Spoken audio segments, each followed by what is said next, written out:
Chapter 2 is matter around us pure. We see various objects or products labeled as pure. By pure, we mean that it is unadulterated. But for scientists, pure means that all the particles of the substance are the same in their chemical nature. This means a pure substance consists of a single type of particle. Anything which is not pure and is constituted by more than one kind of particle is called a mixture. Most of the matter that we see around is mixture. As we know, mixture is made up of different atoms and molecules. These are also known as substances.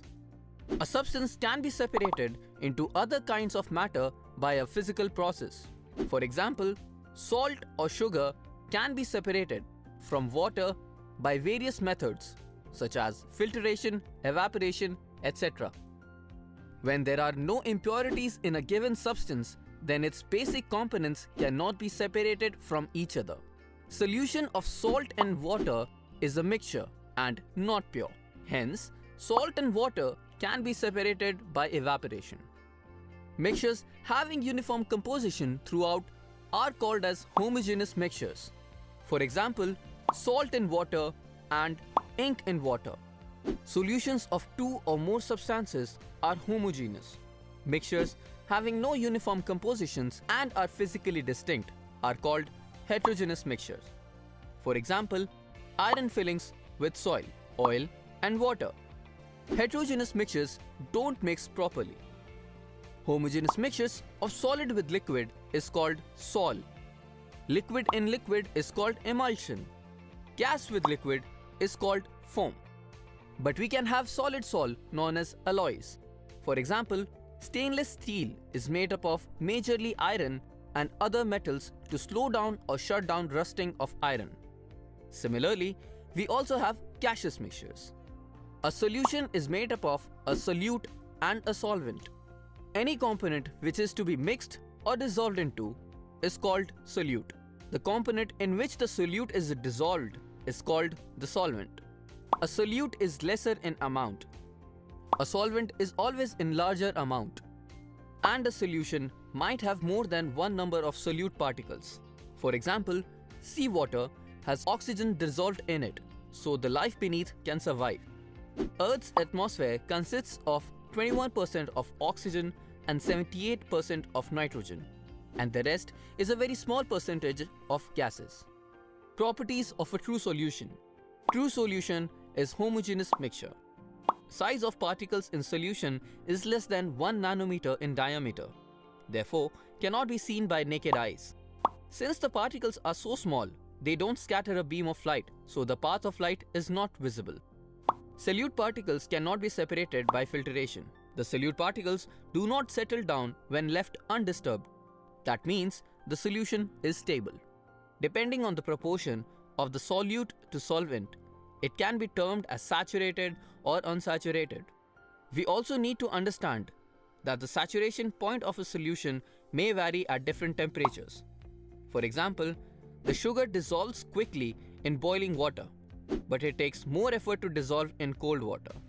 When solute can be dissolved in a solvent at a given temperature, that solution is said to be unsaturated solution. When no more solute can be dissolved in a solvent at a given temperature, it is said to be a saturated solution.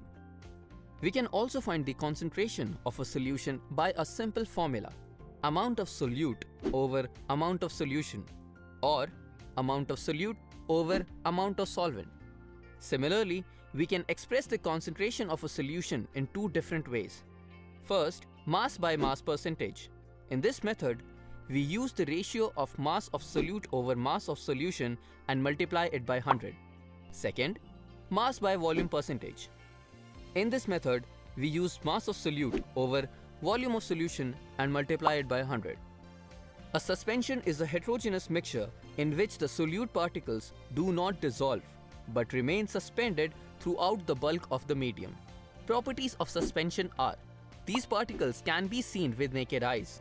Particles of a suspension scatter a beam of light passing through it and makes its path visible, also known as Tyndall effect. The particles settle down when left undisturbed. That is, a suspension is unstable. These particles can also be filtered out using filter paper. When particles in the heterogeneous solution are spread throughout uniformly, then the solution is said to be a colloid or a colloidal solution. For example, milk. Properties of colloid are: the size of the particle of a colloid is too small to be seen by naked eyes. Colloid's particles are big enough to scatter a beam of light passing through and make its path visible. The colloidal solution is quite stable. It does not settle down when left undisturbed. They cannot be separated by the process of filtration, but it is possible by a special technique known as centrifugation. Now let's talk about what is Tyndall effect. It is the scattering of light by the particles of matter in its path, which makes the beam of light visible by lighting up the particles. Other than milk or in any colloidal solution, we can observe Tyndall effect in forest where the sunlight passes through tiny spaces in the dense forest.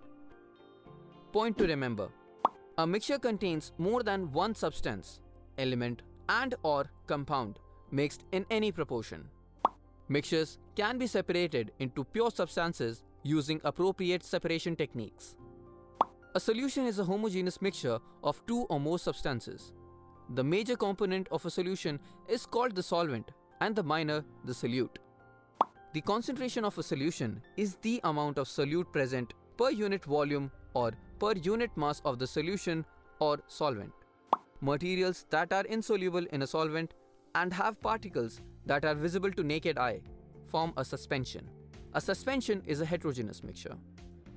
Colloids are heterogeneous mixtures in which the particle size is too small to be seen with naked eye, but it is big enough to scatter light.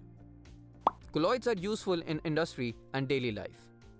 That's all for part 1. See you in the next video.